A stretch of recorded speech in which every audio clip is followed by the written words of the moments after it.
Everybody ఇప్పుడు 40 kmph అయితే 9 pmకి వెళ్తాడు, 60 kmph అయితే 5 pmకి వెళ్తాడు. డిస్టెన్స్ అడిగాడు, చాలా సింపుల్ ట్రిక్ ట్రై చేద్దాం.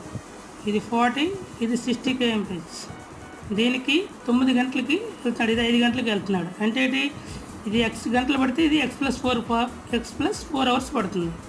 ఓకే, ఇది 2:3లో ఉంటే ఆటోమేటిక్ ఇది 3:2లో ఉంటాడు.